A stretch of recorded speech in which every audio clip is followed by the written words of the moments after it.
Mon ami, laisse-moi te poser une question directe. As-tu déjà vu une femme éperdument obsédée par un type qui, objectivement, n'en vaut pas la peine? Un connard qui la traite mal, qui disparaît pendant des jours, qui clairement ne lui convient pas, et pourtant, elle ne peut pas le quitter.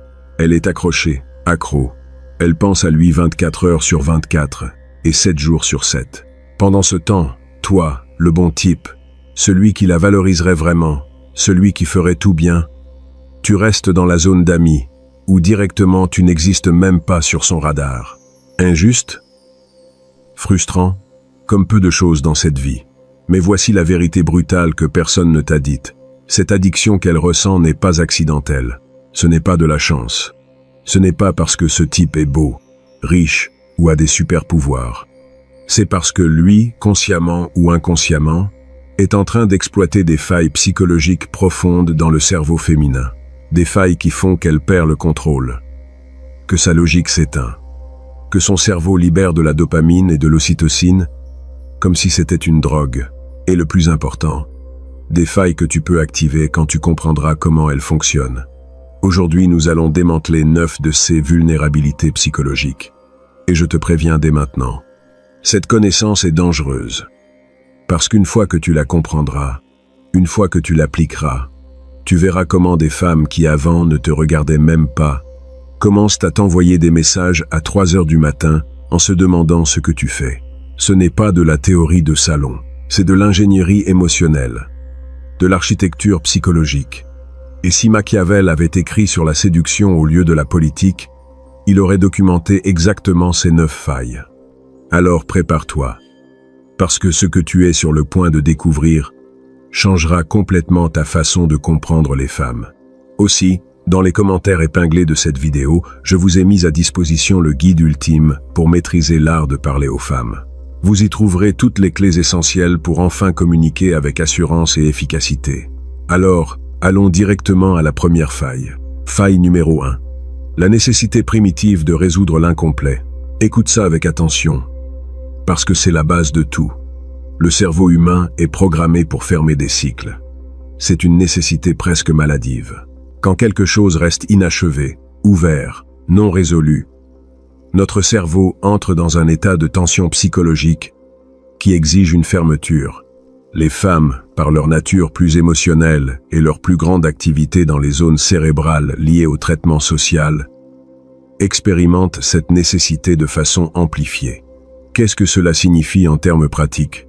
Cela signifie que le type qui est toujours disponible, qui répond toujours vite, qui laisse tout cristallin et résolu, ne génère pas de tension psychologique. Il n'y a rien à résoudre. Il n'y a pas de mystère. Il n'y a pas de cycle ouvert que son cerveau ait besoin de fermer. C'est pour ça qu'elle t'écrit. Tu réponds en 2 minutes. Vous avez une conversation mignonne. Et ensuite, il se passe des jours sans qu'elle t'écrive. Pourquoi? Parce qu'elle a déjà résolu le cycle. Elle a déjà obtenu ton attention. Elle a déjà confirmé que tu es là. Affaire classée. Suivant. Elle lui écrit, et il répond 3 heures plus tard. Ou pire, il la laisse en vue. Elle envoie 2 messages de plus. Silence. Son cerveau entre en mode alerte rouge. Pourquoi il ne répond pas? Serait-il avec une autre? J'ai dit quelque chose de mal? Je ne l'intéresse plus. Cycle ouvert. Tension psychologique installée. Et cette tension se ressent comme une attraction intense. Machiavel le comprenait parfaitement quand il écrivait sur le fait de maintenir les alliés dans une incertitude constante pour conserver leur loyauté. La certitude totale tue la tension. La tension crée l'obsession. Mais attention, il ne s'agit pas de l'ignorer comme un idiot. Il s'agit de créer des modèles imprévisibles. Parfois, tu réponds vite. Parfois, tu tardes. Parfois, tu es chaleureux. Parfois distant. Jamais complètement atteignable. Jamais complètement inatteignable. Cette imprévisibilité maintient son cerveau en mode constant de résolution. Et tant qu'elle essaiera de te résoudre, elle pensera à toi. Faille numéro 2. La dopamine cherche des récompenses variables, pas constantes. Maintenant, allons plus profond, au niveau neurochimique. La dopamine est le produit chimique de l'anticipation, de la recherche, du « j'en veux plus ». Et voici la partie fascinante. La dopamine, elle ne se déclenche pas plus quand la récompense est prévisible. Elle se déclenche plus quand la récompense est variable. Sais-tu pourquoi les machines à sous sont si addictives? Ce n'est pas parce que tu gagnes toujours, c'est parce que tu pourrais gagner. Cette possibilité variable maintient la dopamine en train de pomper comme une folle. Le même principe s'applique dans l'attraction. Quand tu es le type qui la fait toujours se sentir bien, qui est toujours disponible, qui est toujours prévisible, son cerveau dit « Ok, cette récompense est constante. Je n'ai plus besoin de libérer autant de dopamine pour elle. » Mais le type qui parfois la fait se sentir incroyable et d'autres fois la laisse sur des charbons ardents, ce type active le système de récompense variable. Son cerveau commence à fonctionner comme face à une machine à sous. Si je lui écris maintenant, sera-t-il doux avec moi, ou m'ignorera-t-il? Je ne le sais pas, mais j'ai besoin de le savoir. J'ai besoin d'essayer. Et la voilà, tirant le levier encore une fois. Et encore une fois. Accro au processus de recherche. Cela explique pourquoi les relations qui commencent intenses et ensuite ont des hauts et des bas dramatiques génèrent plus d'accroche que les relations stables et prévisibles. Non pas parce que les premières sont saines, évidemment elles ne le sont pas, mais parce qu'elles exploitent cette faille neurologique. Maintenant la question est, comment utilises-tu ça sans être un mufle? Simple. Varie ton énergie, ta disponibilité, ton intensité émotionnelle de façon organique. Il ne s'agit pas de jouer à des jeux infantiles. Il s'agit de ne pas être un livre ouvert, parfois profond, parfois léger, parfois présent, parfois occupé avec ta propre vie. Cette variabilité naturelle maintient sa dopamine active, et la dopamine active se ressent comme une attraction magnétique. Faille numéro 3. Le biais d'autoconfirmation émotionnelle. Celle-ci est brutale. Alors prête attention. Les femmes, comme tous les humains, mais avec une intensité émotionnelle particulière, ont besoin que leurs investissements émotionnels aient du sens.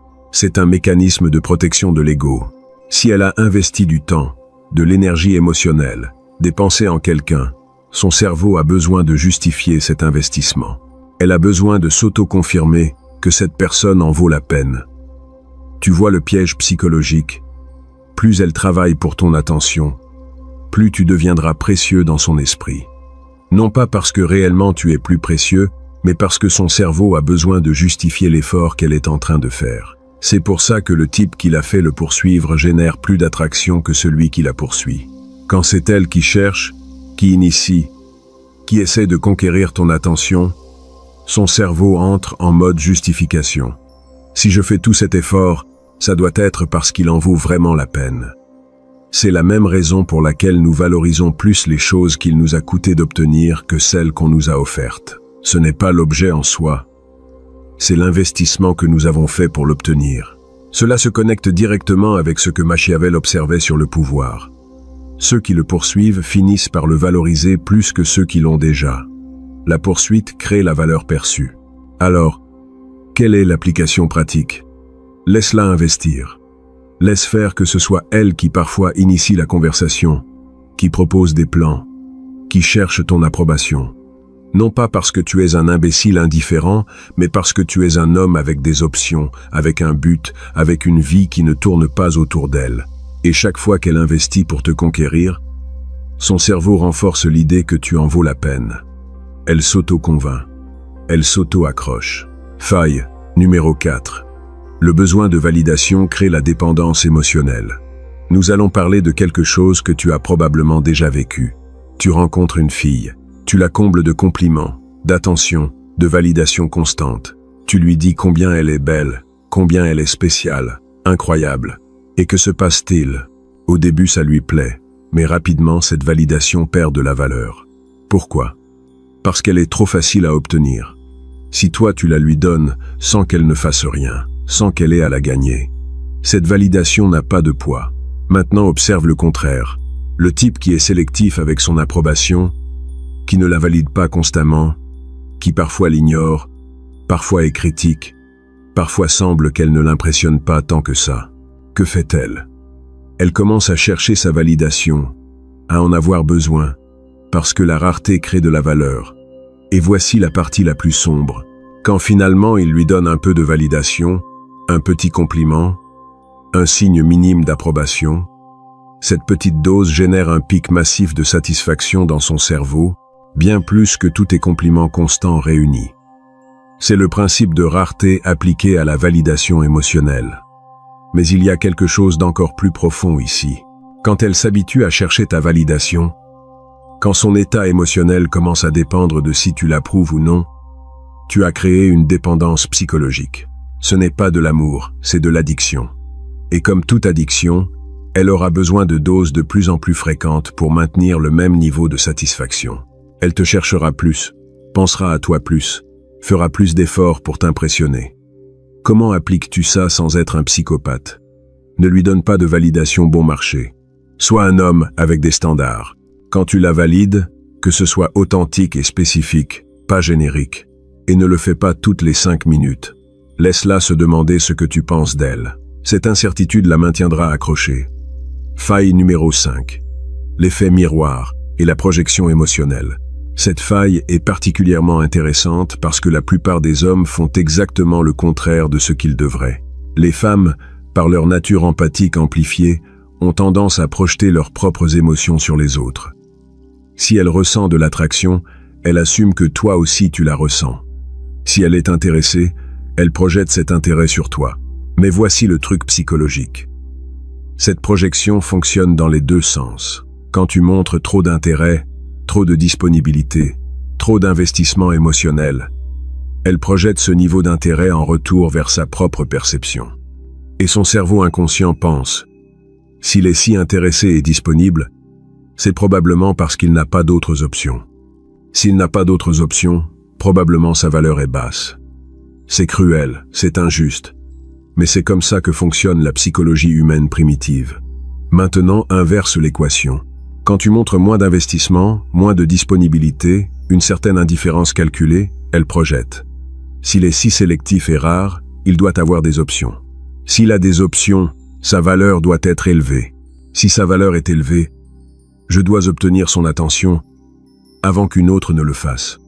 Tu vois le piège mental. Machiavel a écrit que paraître difficile à conquérir augmente le désir de te conquérir. Ce n'est pas de la manipulation malicieuse. C'est simplement comment fonctionne la perception humaine de la valeur. L'homme qui est facile à obtenir est perçu comme de faible valeur. L'homme qui est difficile à obtenir est perçu comme de haute valeur. Simple, brutal, efficace. Cela ne signifie pas que tu doives être un mufle distant.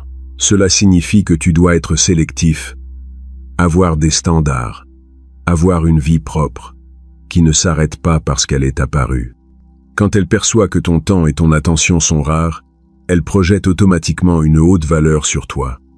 Et cette projection se transforme en attraction authentique. Faille numéro 6. L'addiction à l'incertitude émotionnelle. C'est ici que la chose devient véritablement sombre. Il existe un phénomène psychologique bien documenté. Les humains deviennent accros au modèle de récompense intermittente plus qu'aux récompenses constantes. Nous avons déjà parlé de dopamine, mais ceci va plus profond. Quand une femme est dans une relation où tout est stable, prévisible, sûr, son cerveau entre en mode autopilote.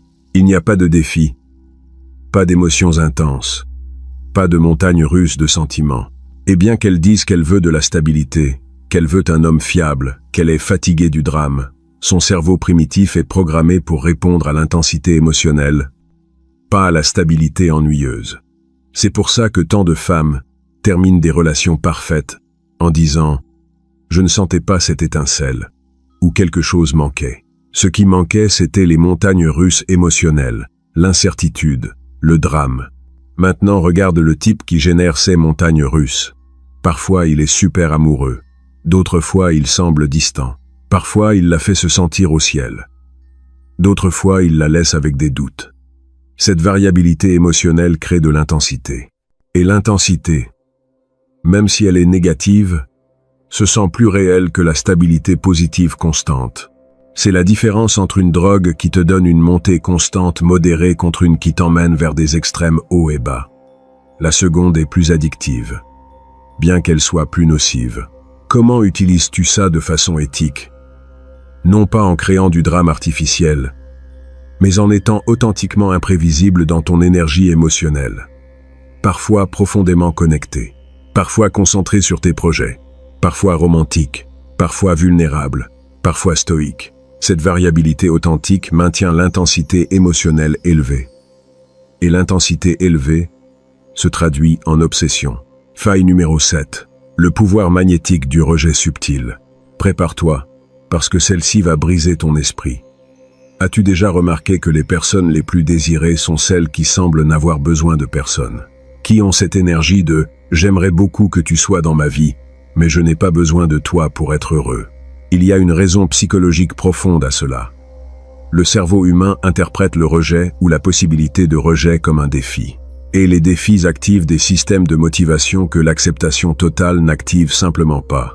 Quand tu l'acceptes complètement, quand il est clair qu'elle t'a déjà, le défi disparaît. La motivation pour te conquérir s'évapore. Affaire classée. Mais quand elle perçoit que tu pourrais la rejeter, que tu n'es pas complètement convaincu, qu'elle est encore en train de gagner ton approbation totale, son cerveau entre en mode conquête. C'est contre-intuitif, je le sais. Tu penserais qu'en lui montrant que tu la veux totalement, tu la rendrais heureuse. Et peut-être qu'elle la rend heureuse à un niveau conscient, mais à un niveau subconscient, cela tue l'attraction. Le rejet subtil, en revanche, maintient la flamme vive. Qu'est-ce que le rejet subtil? Ce n'est pas être cruel. C'est montrer que tu as des standards, que n'importe quel comportement de sa part ne te paraît pas acceptable, qu'il y a des choses que tu attends, qu'elle peut te perdre si elle ne valorise pas ce que vous avez ensemble. Machiavel comprenait que la peur de perdre quelque chose est plus puissante que le plaisir de l'avoir. Quand elle sait qu'elle t'a assuré, la valeur perçue chute. Quand elle sent qu'elle pourrait te perdre, la valeur perçue monte en flèche. Application pratique. Ne lui donne jamais la certitude totale qu'elle t'a assurée. Pas par jeu mentaux, mais parce que tu as authentiquement des options. Parce qu'authentiquement ta vie ne dépend pas d'elle. Cette petite dose de « je pourrais le perdre » la maintiendra en mode poursuite permanente. Faille numéro 8. La nécessité d'être choisi par l'homme correct. Cette faille est particulièrement intéressante parce qu'elle va au noyau de la psychologie féminine évolutive. Historiquement, les femmes ne cherchaient pas juste n'importe quel partenaire. Elles cherchaient l'homme qui avait des ressources, un statut, une capacité de protection, et il y avait de la compétition pour ces hommes. Être choisi par l'homme de haute valeur était un accomplissement, une validation, un signe qu'elle-même avait une haute valeur. Ce circuit psychologique reste actif aujourd'hui, bien que les circonstances sociales aient changé. Quand un homme semble qu'il choisirait n'importe quelle femme, qu'il n'est pas sélectif, qu'il est désespéré pour de l'attention féminine, il n'y a pas d'accomplissement à être choisi par lui. C'est comme gagner une compétition où tu es la seule participante. Mais quand un homme semble sélectif, quand il donne des signes qu'il ne choisirait pas n'importe qui, quand il a des standards clairs, alors être choisi par lui se ressent comme un triomphe, comme une validation de sa propre valeur. C'est pour ça que les femmes deviennent obsédées par les hommes qui semblent difficiles à impressionner. Parce que conquérir ce type d'homme prouve quelque chose sur elle-même. C'est la différence entre qu'on t'offre une médaille contre la gagner en concourant. La médaille offerte n'a pas de valeur émotionnelle. La médaille gagnée devient une source de fierté. Comment appliques-tu ça? Sois authentiquement sélectif. Aie des standards réels. Ne feins pas d'être difficile à impressionner. Sois difficile à impressionner.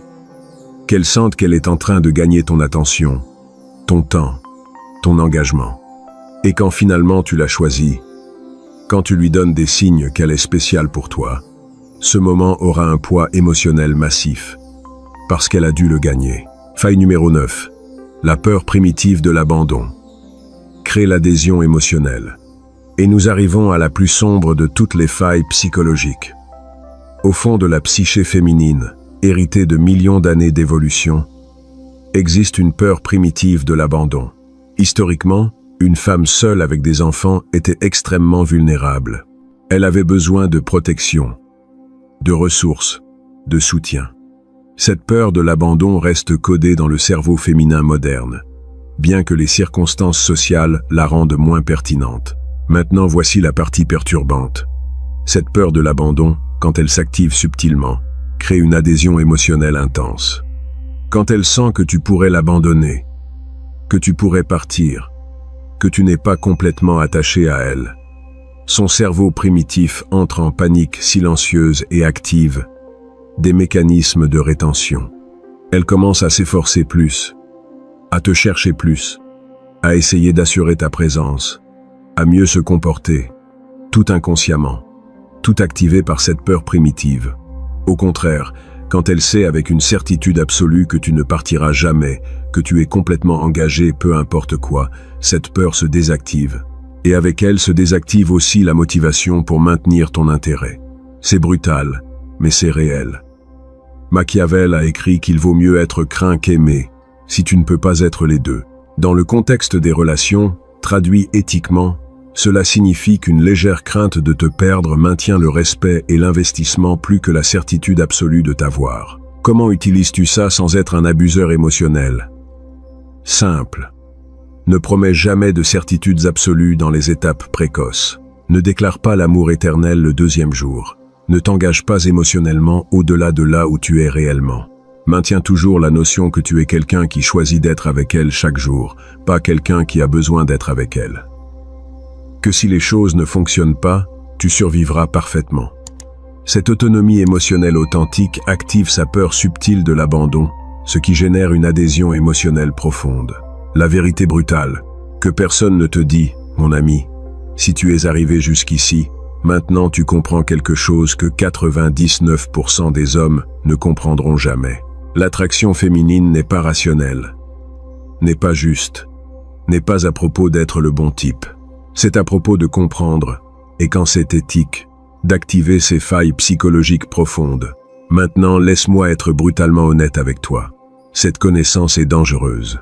Tu peux l'utiliser pour créer une obsession authentique chez une femme, mais tu peux aussi l'utiliser pour manipuler et nuire. La différence entre le séducteur éthique et le manipulateur toxique est l'intention. Le séducteur éthique utilise ses failles pour créer une attraction authentique, mais à l'intérieur d'une relation où il y a aussi du respect, de la croissance mutuelle et du soin véritable. Le manipulateur toxique les utilise seulement pour l'ego, pour collectionner les femmes comme des trophées, pour combler ses propres vides émotionnels, sans se soucier du mal qu'ils causent. Comme l'a écrit Machiavel dans son œuvre la plus connue, la fin ne justifie pas toujours les moyens, spécialement quand les moyens impliquent de détruire émotionnellement un autre être humain. Alors je vais te donner le conseil final le plus important de tous. Utilise ces 9 failles psychologiques pour attirer la femme que tu désires. Mais une fois que tu l'as, une fois qu'elle est authentiquement accrochée, construis quelque chose de réel, quelque chose basé sur plus que des techniques psychologiques, parce que l'obsession sans fondement réel s'effondre finalement. Mais l'obsession combinée avec la compatibilité authentique, des valeurs partagées et la croissance mutuelle, cela se transforme en quelque chose de puissant et durable.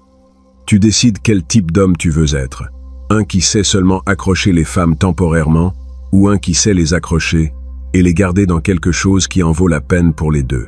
La connaissance, tu l'as déjà. L'éthique est ta responsabilité. Maintenant sors-la dehors et utilise-la sagement. À la prochaine.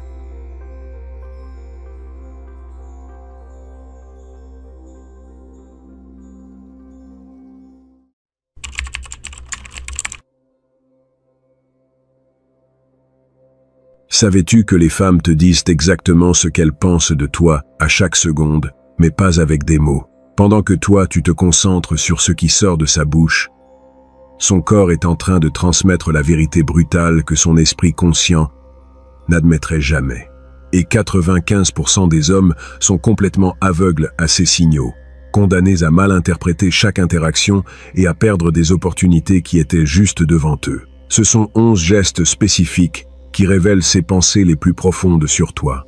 Si elle te désire, si elle te méprise, si elle ment, si tu perds ton temps.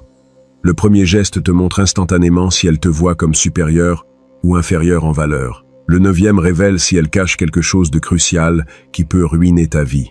Et le plus puissant, celui-là je vais te le révéler à la fin, parce qu'il peut littéralement te transformer en un détecteur humain de mensonges et de manipulation féminine. Imagine avoir ce pouvoir. Tu entres dans un rendez-vous et dans les premières 30 secondes, juste en observant son langage corporel. Tu sais déjà si elle a un intérêt authentique ou si elle te fait perdre ton temps. Elle dit « J'aimerais beaucoup te revoir », mais son corps crie « Je veux sortir d'ici ». Pendant que d'autres hommes s'illusionnent avec des mots vides, toi tu as déjà décidé qu'elle ne vaut pas ton temps et tu es passé à l'option suivante.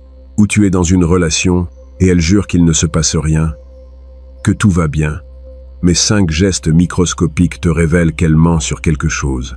Pendant que l'homme moyen vit dans l'ignorance jusqu'à ce qu'il se fasse prendre, toi tu as déjà détecté le drapeau rouge des mois avant, et tu as agi depuis une position de pouvoir, pas depuis le désespoir. Cet avantage, mon ami, cette capacité de lire les femmes comme un livre ouvert, pendant qu'elles croient qu'elles te trompent, c'est ceux qui séparent les hommes qui contrôlent leurs relations de ceux qui sont contrôlés.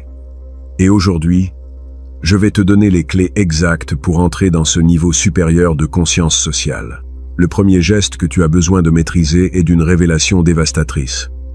Quand une femme te regarde de haut en bas et que ses yeux finissent en regardant vers le bas avant de répondre, elle vient de te communiquer qu'elle te voit comme inférieur en valeur, et la plupart des hommes ne le remarquent même pas. Voici la psychologie brutale derrière ce geste.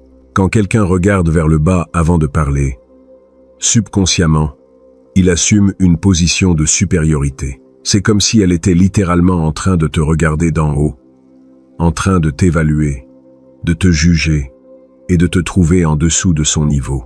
Tu verras cela constamment dans des interactions où la femme n'est pas impressionnée. Tu lui parles. Elle te fait un balayage visuel de haut en bas. Ses yeux s'arrêtent en regardant le sol ou tes chaussures, et ensuite, elle répond avec désintérêt. Cette microseconde de regard vers le bas est son cerveau qui communique. Ce type n'est pas à mon niveau. Ce n'est pas quelque chose de conscient la plupart du temps. Son esprit inconscient a déjà fait le calcul de valeur. Il a évalué ta posture, ta tenue, ton énergie, ton ton de voix, ton langage corporel général. Et en fraction de seconde, il a décidé que tu ne te qualifies pas. Le regard vers le bas est simplement la manifestation physique de cette évaluation négative. Maintenant, cela peut être momentané pour un sujet spécifique, ou constant pour une perception générale de valeur. Si vous discutez de quelque chose où elle a une connaissance supérieure, elle peut te regarder vers le bas seulement dans ce contexte.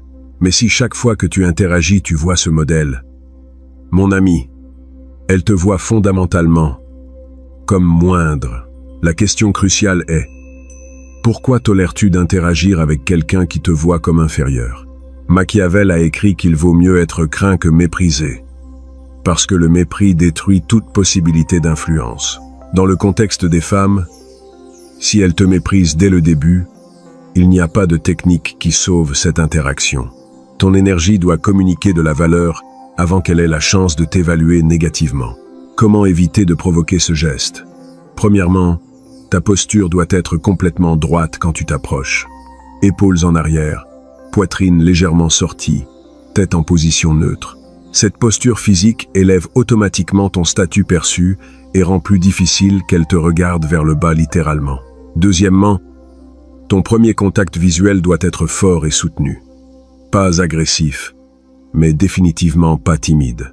Quand tu la regardes droit dans les yeux avec une confiance tranquille, son cerveau enregistre.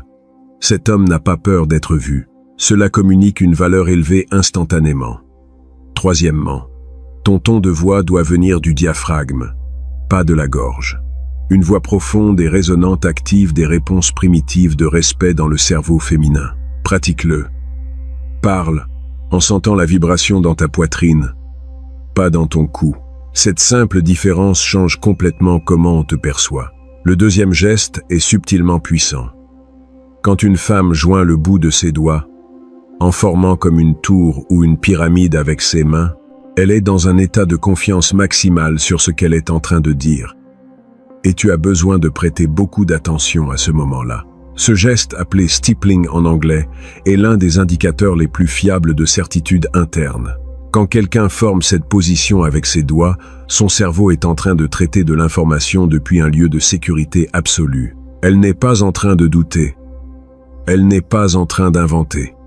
Elle croit réellement ce qu'elle communique. Dans le contexte d'interaction avec des femmes, si elle fait ce geste pendant qu'elle te dit quelque chose d'important, tu peux être presque sûr que c'est sa vérité authentique. Par exemple, si elle te dit « Je ne suis pas intéressé par une relation maintenant », pendant qu'elle fait ce geste, crois-la complètement. Elle ne joue pas à la difficile. Elle communique sa réalité. Mais voici ce qui est intéressant. Si elle fait ce geste pendant qu'elle parle de ses standards, ses limites ou ses attentes, elle révèle exactement ce que tu as besoin de remplir pour avoir une opportunité avec elle. Elle n'est pas en train de tester. Elle est en train de déclarer. Un homme intelligent écoute ces moments comme s'ils étaient de l'or. Tu verras aussi ce geste quand elle parle de sujets où elle a une expertise authentique. Si vous discutez de quelque chose et qu'elle joint le bout des doigts pendant qu'elle explique, cela signifie qu'elle sait vraiment de quoi elle parle. Respecte cette connaissance. Ne l'interromps pas. Laisse-la briller. Les femmes se sentent attirées par des hommes qui peuvent reconnaître leurs compétences sans se sentir menacées. Le troisième geste est l'épreuve du feu, pour détecter la sincérité. Quand elle montre les paumes de ses mains ouvertement et maintient sa poitrine découverte sans croiser les bras, elle est véritablement honnête et n'a rien à cacher à ce moment-là. C'est un langage corporel primordial, mon ami. Évolutivement, montrer les paumes vides communiquait « Je n'ai pas d'armes, je ne suis pas une menace ». Dans des contextes modernes, cet instinct demeure. Les personnes honnêtes montrent inconsciemment leurs paumes pendant qu'elles parlent. Les personnes qui mentent ont tendance à cacher leurs mains dans les poches, derrière le dos, sous la table. Quand une femme parle avec toi avec une posture ouverte, paume visible, poitrine non couverte par des bras croisés ou un sac, sa communication non verbale est en train de crier. Ce que je dis est vrai, je n'ai pas d'agenda caché. C'est l'un des groupes de langage corporel les plus fiables pour évaluer l'honnêteté. Combine ça avec un contact visuel cohérent et une voix tranquille, et tu as la tiercé gagnant de l'authenticité. Cette femme, à ce moment, est en train d'être réelle avec toi. Ce qu'elle dit avec des mots coïncide avec ce qu'elle ressent intérieurement. Cette congruence est rare et précieuse. Mais attention, mon ami. La présence de ces gestes indique une honnêteté probable, mais leur absence n'indique pas toujours le mensonge. Certaines personnes ont simplement un langage corporel plus fermé par nature ou par insécurité. N'utilise pas un seul geste pour juger. Tu as besoin de voir des modèles et des combinaisons. Le quatrième geste révèle un intérêt romantique potentiel. Et la plupart des hommes le manquent complètement. Quand une femme se touche le visage pendant qu'elle t'écoute, spécialement la joue, le menton, ou joue avec ses cheveux près du visage, elle est à l'aise avec toi et trouve l'interaction plaisante. Cet autocontact facial est ce que les psychologues appellent un comportement adaptateur. Quand nous sommes à l'aise et que nous apprécions une interaction, inconsciemment, nous nous touchons de façon qui augmente notre plaisir sensoriel. C'est comme si son corps disait « J'aime comment je me sens en ce moment même ». Dans un rendez-vous romantique, si tu remarques qu'elle touche fréquemment son visage, joue avec ses cheveux, caresse son cou pendant que tu parles, son cerveau est en train de traiter l'attraction. Elle n'est pas nécessairement prête à coucher avec toi ce soir-là. Mais définitivement, il y a de l'intérêt. Il y a de la connexion. Il y a du potentiel. La clé est la fréquence et le contexte. Si elle le fait une fois, ça peut être juste un geste aléatoire. Mais si tu vois un modèle où chaque fois que tu dis quelque chose qui la fait rire ou sourire, elle touche son visage, mon ami, tu es en train d'activer des réponses positives, continue de faire ce que tu fais. Maintenant, contraste ça avec l'absence totale d'autocontact. Si pendant tout un rendez-vous, elle maintient ses mains complètement immobiles, sans jouer avec rien, sans se toucher, sans gesticuler naturellement, son corps est tendu, et la tension indique de l'inconfort ou un manque de connexion. Ce rendez-vous ne va probablement nulle part. Question rapide pour toi, mon ami. Dans ton expérience, qu'est-ce qui est le plus révélateur de l'intérêt réel d'une femme? A. Ce qu'elle dit avec des mots, sur si tu lui plais ou non. B. son langage corporel et ses gestes inconscients. Écris A ou B dans les commentaires et explique pourquoi tu crois que cette option est plus fiable. Je veux voir combien font déjà plus confiance au corps qu'aux mots. Le 5e geste est le tueur de conversation. Et beaucoup d'hommes ne le détectent pas jusqu'à ce qu'ils aient déjà perdu. Quand une femme regarde constamment partout, sauf toi pendant que tu parles, son cerveau cherche désespérément quelque chose de plus intéressant que toi. C'est le signal de désintérêt le plus évident, mais le plus ignoré. Son attention visuelle est comme un projecteur qui illumine ce que son cerveau trouve précieux. Quand ce projecteur s'éloigne constamment de toi, vers d'autres personnes, son téléphone, le menu, la décoration, littéralement n'importe quoi sauf ton visage, le message est cristallin. Ceci ne m'intéresse pas. Le cerveau humain se concentre naturellement sur ce qu'il trouve stimulant ou important. Quand nous sommes véritablement intéressés par quelqu'un, nos yeux sont magnétiquement attirés vers eux. Nous devons nous efforcer consciemment pour regarder ailleurs. Mais quand nous nous ennuyons, nous devons nous efforcer pour maintenir le contact visuel. Si tu es dans une interaction et que tu remarques ce modèle, tu as 2 options. Option 1, change complètement le sujet ou l'énergie de la conversation. Dis quelque chose d'inattendu, de controversé, d'amusant, n'importe quoi qui brise le modèle d'ennui. Si son attention revient à toi, tu as sauvé l'interaction. Option 2, est fréquemment la plus intelligente, reconnais que cette femme spécifique n'est pas réceptive et termine l'interaction avec dignité. C'était un plaisir de te rencontrer. Passe une bonne soirée et tu pars. Il n'y a pas de raison de gaspiller de l'énergie sur quelqu'un dont le langage corporel crie qu'elle ne veut pas être là. Comme Machiavel l'observait sur les alliances politiques, il vaut mieux se retirer avec grâce d'une position intenable que de continuer à investir des ressources dans une bataille perdue. En séduction, cela signifie avoir l'intelligence de reconnaître quand il n'y a pas d'intérêt et la dignité de s'éloigner sans supplier. Le 6e geste est un drapeau rouge massif pour détecter les mensonges. Quand une femme se couvre la bouche avec sa main, ses doigts ou n'importe quel objet pendant qu'elle parle, son cerveau inconscient essaie de bloquer des mots qu'il sait ne pas être complètement vrais. Ce geste vient directement de l'enfance. Les enfants se couvrent littéralement la bouche quand ils mentent parce qu'ils ressentent de la culpabilité pour les mots qui sortent. Chez les adultes, le geste devient plus subtil, mais l'impulsion demeure. Un doigt effleurant les lèvres, la main couvrant partiellement la bouche, tenir un verre devant la bouche pendant qu'elle parle. Tous sont des variations du même instinct de cacher. Prête une attention spéciale si ce geste apparaît quand elle répond à des questions spécifiques sur son passé, ses ex ou ses intentions avec toi. Tu parles toujours avec ton ex? Elle touche sa bouche? Non, pas du tout. Je ne me souviens même plus de lui. Mon ami. Son corps vient de contredire ces mots. Elle continue d'avoir un contact avec lui. Ce geste est particulièrement révélateur parce qu'il est presque impossible à contrôler consciemment. Même les femmes qui connaissent le langage corporel le font quand elles sont malhonnêtes, parce que l'impulsion vient du cerveau limbique, pas du cortex. C'est une réponse automatique, pas une décision consciente. Maintenant, le contexte importe. Si elle se couvre la bouche pendant qu'elle rit ou bâille, évidemment, ce n'est pas un indicateur de mensonge. Mais si elle couvre sa bouche de façon cohérente pendant qu'elle parle de sujets sensibles, c'est une information que tu as besoin de stocker et de vérifier après.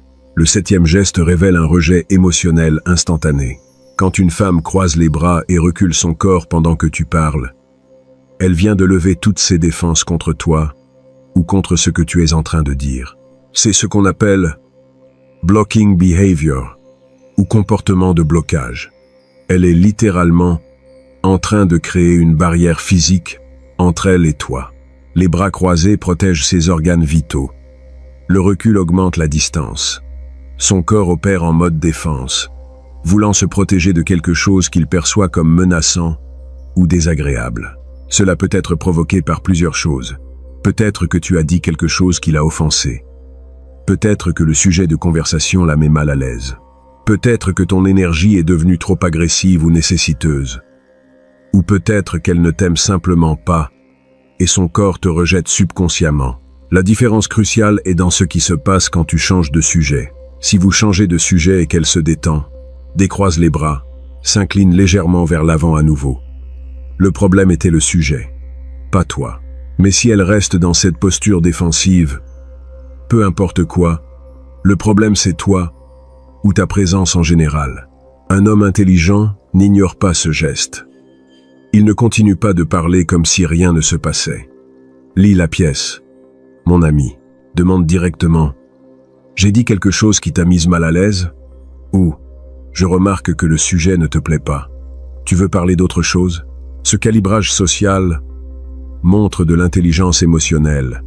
Et l'intelligence émotionnelle est attirante. Le 8e geste indique un inconfort psychologique profond. Quand une femme place ses mains derrière sa nuque ou gratte cette zone de façon répétée, elle expérimente de la honte, de l'insécurité ou de l'anxiété sur la situation actuelle. Le cou est une zone extrêmement vulnérable.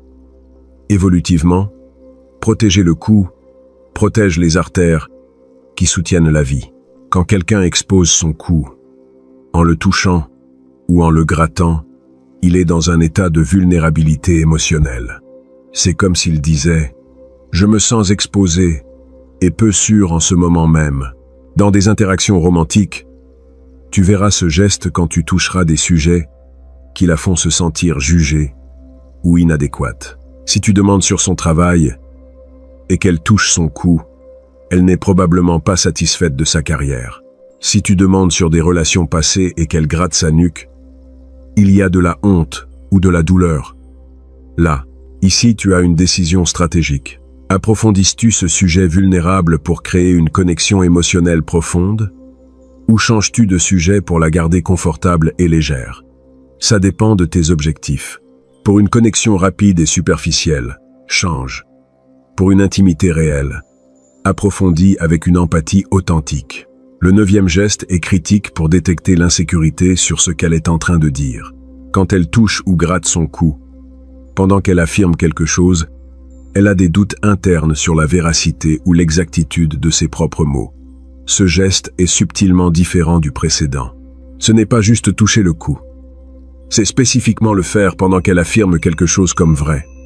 Je veux définitivement une relation sérieuse. Elle gratte le cou. Je n'ai pas de sentiment pour mon ex.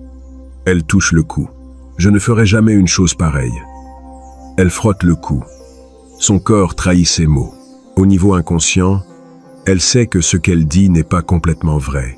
Et le stress de cette incongruence se manifeste comme une démangeaison ou une tension dans le cou qu'elle a besoin de soulager. Machiavel a écrit que les hommes doivent être des observateurs astucieux de la nature humaine, capables de voir au-delà des mots vers les intentions réelles. Ce geste est exactement ça. Une fenêtre vers les intentions réelles, au-delà du discours construit. Quand tu détectes ce geste, ne la confronte pas agressivement. Archive simplement cette information. Si elle dit qu'elle veut l'exclusivité mais touche son cou, elle n'en est probablement pas si sûre. Si elle dit qu'elle a oublié son ex mais gratte son cou, elle ne l'a probablement pas oublié. Utilise cette information pour prendre des décisions informées sur combien investir émotionnellement. Le 10e geste communique une confiance maximale et doit inspirer le respect. Quand une femme a sa poitrine complètement découverte, sans croiser les bras et ses mains détendues sur les côtés ou derrière elle, elle est dans un état de sécurité absolue sur ce qu'elle communique. C'est la posture de pouvoir féminine. Vulnérable physiquement, mais invulnérable psychologiquement. Elle dit sans mots « Je suis si sûre de ma position que je n'ai pas besoin de me défendre ni de me protéger. » C'est la posture de quelqu'un qui connaît sa valeur et ne craint pas ton jugement. Quand une femme adopte cette posture pendant qu'elle établit des limites ou des standards avec toi, écoute avec un respect absolu. Elle n'est pas difficile, elle est claire. Elle ne joue pas, elle est réelle. Et un homme intelligent valorise cette clarté parce qu'elle élimine l'ambiguïté et les jeux mentaux. Par exemple, si elle te dit « Je ne couche pas avec quelqu'un tant que nous ne sommes pas exclusifs », avec cette posture ouverte et confiante, crois-la complètement et respecte-le. Essayer de la pousser au-delà de cette limite démontre seulement que tu n'as pas le calibre pour être avec une femme sûre d'elle-même. Le 11e et dernier geste est le plus révélateur pour détecter les mensonges élaborés. Quand une femme maintient un contact visuel excessivement fixe, presque robotique, spécialement combiné avec des phrases comme « vraiment »,« sérieusement »,« je te jure », elle s'efforce trop pour te convaincre de quelque chose qui n'est probablement pas vrai. Les personnes honnêtes ont des modèles de contact visuel naturels. Elles regardent dans les yeux, puis détournent occasionnellement le regard, pendant qu'elles pensent, puis reviennent. C'est un rythme organique et détendu.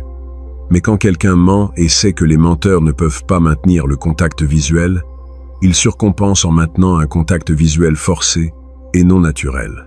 De plus, l'usage excessif d'intensificateurs linguistiques comme « je te le jure devant Dieu »,« vraiment, vraiment »,« sérieusement »,« crois-moi » indique qu'elle sent que tu ne la crois pas, et elle essaie désespérément de te convaincre.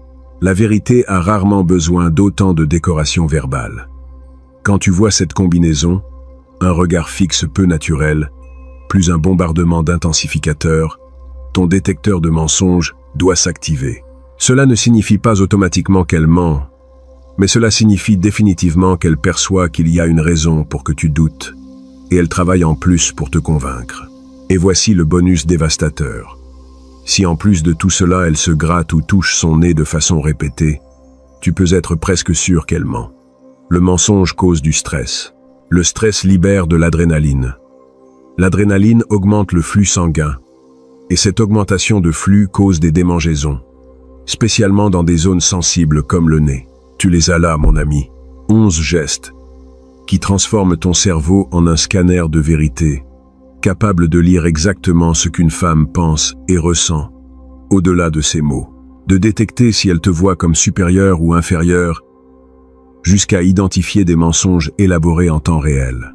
Si ce contenu t'a donné un pouvoir que tu n'avais pas avant, s'il t'a révélé des vérités sur le langage corporel, qu'aucun autre créateur ne partage avec ce niveau de détail, abonne-toi à la chaîne et mets un like, parce que j'ai plus de connaissances sur la psychologie féminine et la communication non verbale qui va transformer complètement comment tu interagis avec les femmes. Et rappelle-toi, le langage corporel ne ment pas parce qu'il vient du cerveau inconscient. Les mots sont construits par le cortex préfrontal avec une intention spécifique, mais les gestes viennent du système limbique, la partie primitive qui ne sait pas mentir. Apprends à lire le corps et tu ne seras plus jamais trompé.